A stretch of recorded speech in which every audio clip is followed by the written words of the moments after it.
Hello les amis parieurs, c'est Jérôme et ce mercredi c'est direction Laval pour un quintet de trop. Et un joyeux anniversaire, j'ai vu ça, Général Dupaumeau, il fête ses 30 ans, là, c'était ces derniers jours, donc bon anniversaire Général Dupaumeau pour les anciens. Forcément ça parle, et une pensée aussi pour l'homme associé à ce cheval qui était entraîneur et le driver, c'est Jules Lepennetier, parce que les courses aussi il y a de l'humain derrière. Donc voilà, allez c'est parti.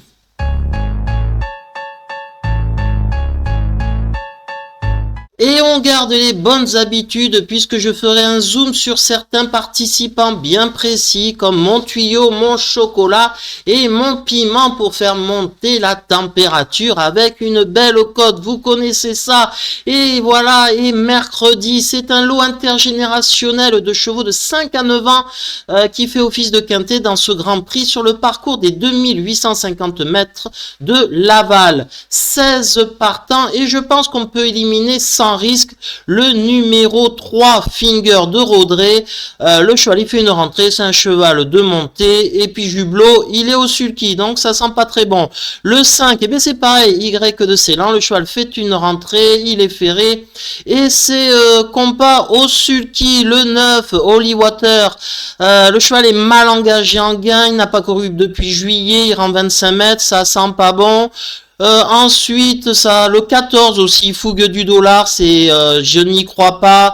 Le cheval reste ferré, c'est un cheval de montée et puis il est aux 25 mètres. Le 15, Gigolo Lover, lui aussi reste ferré. Tristan Ouvry au sulky et il est aux 50 mètres lui. Et puis le 16, Guéchapide qui est devenu un cheval monté depuis quand même un petit moment. Il est aux 50 mètres, ferré. Donc ça fait quand même pas mal de chevaux à écarter quand même. C'est pas mal pour cette course. Donc je récapitule: 3, 5, 9, 14, 15, 16 pour écarter. On a déjà pas mal.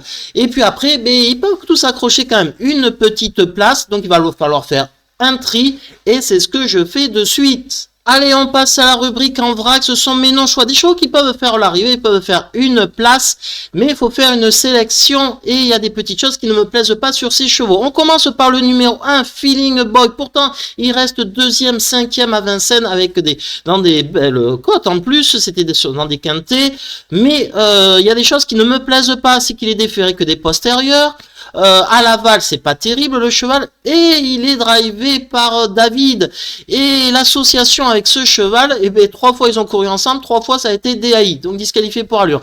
Donc tout ça me fait dire je ne le mets pas. Et que dit Yves Dreux, son entraîneur? Feeling Boy s'est bien défendu cet hiver à Vincennes. Mercredi, là, pour lui d'évoluer sur une distance en plein dans ses cordes, il ne sera déféré que des postérieurs, mais il ne faut pas s'en inquiéter. Certes, il n'est jamais à l'abri d'une bêtise, mais s'il reste appliqué, une 4e ou 5e place est envisageable. C'est mon regret en cas de non partant. Je n'ai pas mis dans ma sélection le numéro 6, Franklin Park. Le cheval, il court à réclamer ces derniers temps. Et il était D4 et là, il est seulement plaqué D4. Donc, ça lui enlève de la vitesse. En plus, c'est Mériel au niveau de la drive. Ça me rassure pas. Beaucoup de choses qui me rassurent pas. Et que nous dit Franck Terry, son entraîneur? Franklin Park est absent depuis la fin du mois de janvier car il n'avait pas un programme attrayant. Cependant, il n'a pas été arrêté et il n'a pas l'air mal. Actuellement, mercredi, il effectuera toutefois une petite rentrée sans être déféré des 4 pieds. Cette reprise lui fera faire certainement le plus grand bien. L'opposition est relevée et s'il parvient à décrocher la 5e ou 6e place, alors il aura largement rempli son contrat. Et puis on passe de suite à mon piment, à mon chocolat et à mon tuyau. J'ai éliminé tellement de chevaux que la rubrique en vrac a été rapide. Mon piment dans cette course, ça sera le numéro 11, Galileo Bello. Je vais me mettre en tête de ma sélection. Je m'en méfie, ça sent la course visée. Pourquoi? Le cheval a fait une rentrée de course ensuite à Vincennes, plutôt moyenne, moyennement bonne, 7e et 10e. Mais il faut savoir que ce cheval, il adore Laval. Il affiche 5 sur 9 dont 2 succès. Donc je m'en méfie terriblement. En plus là, cette fois-ci, quand il faisait des très bonnes places, il avait que FaceTime pour le battre, et là il n'y a pas FaceTime. Donc tout est possible pour faire une très belle perf. Et que nous dit Anne-Françoise Donati-Marcillac, son entraîneur? Après une bonne rentrée dans le prix de l'Angers, Galileo Bello a couru de façon plus offensive la fois suivante. L'épreuve a été toutefois particulièrement sélective et après un effort dans la montée, il a demandé à souffler pour finir. Il a cependant bien récupéré, sa forme est sûre.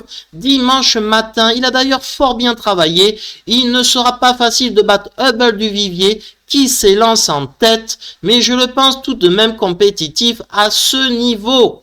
Mon tuyau dans cette course, ça sera le 13, Gendré 1. Eh bien, tout simplement, le cheval, ça peut inquiéter. Oui, il reste ferré, je suis d'accord, mais c'est pas un souci. Pour ce cheval très régulier, 34 fois sur 70, il est dans les 3 premiers, que ce soit ferré ou déferré. Et pour info, c'est la découverte du journal le week-end. Donc, je vous l'ai mis, c'est une petite surprise. Et que nous dit son entraîneur Laurent-Claude Abrivard? Gendrien a très bien tenu sa partie dans le prix du Chénet. La réduction kilométrique de l'épreuve est d'ailleurs remarquable. Il a parfaitement récupéré. Mercredi, il ne sera pas déféré, mais cela ne m'inquiète pas. En effet, il a déjà performé en étant chaussé. Il a déjà gagné à Laval. Sans incident, il devrait confirmer. Et mon chocolat, ça sera le numéro 2, Illusion J-Pad. C'est le cheval qui a le moins couru parmi les Français, hein, avec 33 courses. C'est un I. C'est un cheval plutôt régulier, bien engagé aux 25 mètres, avec donc 25 mètres d'avance, pieds nus. Et puis c'est le choix d'Éric Raffin. Et puis, regardez, c'est un petit cadeau là aussi. Vous avez l'interview de Pascal Lelièvre, qui est son entraîneur, et en toute fin de l'interview dans Paris Turf, il nous signale comme quoi Illusion J-Pad n'a pas eu un parcours idéal la dernière fois à Vincennes. Ses analyses de sang montrent que la jument tient toujours la forme et le fait de revenir sur une piste plate l'avantagera. Nous jouons à domicile et elle a l'avantage de s'élancer au premier échelon. J'espère la voir terminer dans les 3 premiers, moi aussi. Et dans ma sélection, il y aura le numéro 4, Gypsy de Charmant, 10 sur 12 quand il est déféré des antérieurs, et dans les 5 premiers, c'est bien. Donc il est régulier, le cheval bien engagé, avec 25 mètres d'avance. Il retrouve une piste plate où il avait fini sur une victoire. C'est un choix évident, même si il n'a pas couru depuis un petit moment déjà, qui peut inquiéter, mais le lot est creux. Et que nous dit Pierre-Yves Herva, son entraîneur? Gypsy de Charmant est absente depuis 1 mois et demi. Elle a été éliminée à 2 reprises à Vincennes. Elle n'a pas été arrêtée à l'entraînement et elle paraît bien, sans être affûtée bien sûr. Cela dit, elle part en tête et elle va se plaire sur ce tracé. Une place est envisageable. Bien entendu, j'ai mis le 7, Hubble du Vivier dans ma sélection. J'ai joué contre, j'ai pas mis dans mes tuyaux chocolat piment. J'aime prendre des risques, c'est de nature et ça paye. C'est comme ça qu'on peut gagner de l'argent. Donc là, il est uniquement plaqué des antérieurs, c'est pas trop inquiétant.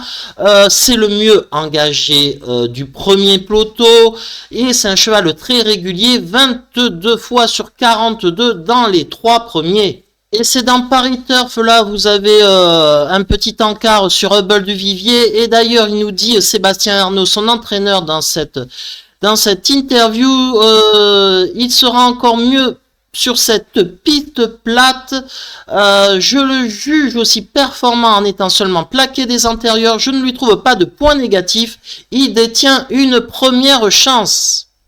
Dans ma sélection, il y aura le numéro 8, Deus Zach. Alors oui, le cheval n'est pas spécialement très bien engagé. Ça, j'en suis conscient. Mais quand même, le cheval, il a couru dans des lots bien supérieurs ces derniers temps. Et puis, c'est le plus jeune. Donc, il peut faire une belle performance à une petite cote sympa. Et que nous dit Jean-Philippe Monclin, son entraîneur âgé de 5 ans, Deus Zach, n'a malheureusement pas un bon programme. À l'entraînement, il ne montre aucun signe de faiblesse. En tout cas, là, j'espère que tout va bien se passer. Bien sûr, Hubble du Vivier en tête s'annonce dur à battre. Je suis toutefois convaincu que mon pensionnaire va défendre chèrement ses chances. Alors j'ai mis en ma sélection tout au bout de ma combinaison le numéro 10 Flower by Magalou parce que au final le lot est creux quand on rétrécit un peu. Donc voilà, parce qu'il reste que sur des contre-performances et il est au 25 mètres. Mais pour une 5e place, pourquoi pas? Adrien Pereira, son entraîneur, nous signale comme quoi que la course de rentrée de Flower by Magalou à Amiens, où elle était ferrée, lui a pleinement profité. Le profil de la piste plate de Laval ne va pas lui déplaire. Bien entendu, elle sera déférée pour l'occasion et je pense qu'elle ne sera pas ridicule.